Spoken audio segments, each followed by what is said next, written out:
masa ada ruang, masa ada ruang, masa ada peluang yang Allah Ta'ala beri, ruang yang Allah Ta'ala beri, kesihatan yang Allah Ta'ala beri kepada kita ni, masa ada peluang ni, buat baiklah.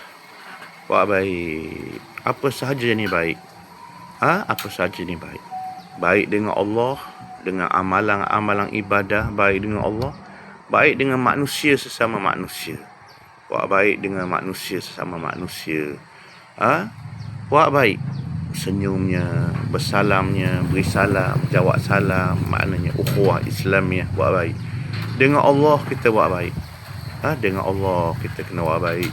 Semayang, zikir, selawat, qiyamul lail. Kita buat baik dengan Allah. Jangan lupa.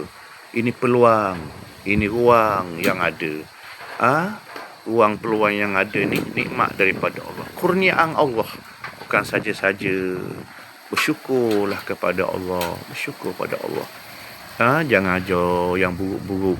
Jangan buat yang buruk. Jangan ajar yang buruk. Jangan niat yang buruk. Jangan niat untuk jahat. Jangan niat untuk jahat. Jangan buat untuk jahat. Jangan fikir untuk jahat. Fikir untuk baik. Kalau berdoa, doa baik.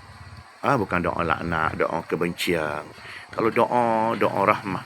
Doa kebaikan untuk orang mati, untuk orang sakit, biar sihat. Doa kebahagiaan kepada kita, keluarga kita, masyarakat. Maknanya doa yang baik-baik. Jangan kita buat jahat. Walaupun kecil, jangan buat jahat. Buat baik. Dengan Allah Ta'ala, hablum minallah. Hubungan kita dengan Allah baik. Wa hablum minan nas. Dan hubungan kita sesama manusia. Allah sebut dalam Quran, fastabiqul khairat. Berlomba. Buat banyak. Buat banyak kebaikan. Mudah-mudahan kita selamat. Cari redha Allah. Fikir redha Allah. Kena fikir redha Allah. Keampunan Allah. Kasih sayang Allah. Fikir kebaikan daripada Allah. Fikir syurga Allah. Keredaan Allah. Keampunan Allah. Pahala daripada Allah. Ganjaran yang dijanjikan oleh Allah. Allah Maha Pengampun. Allah Maha Penyayang. Kita kena ingat. Sama-sama. Bukan kita seorang saja baik atas dunia. Orang lain pun baik juga. Ada apa berlaku, serah kepada Allah. Berdoa kepada Allah.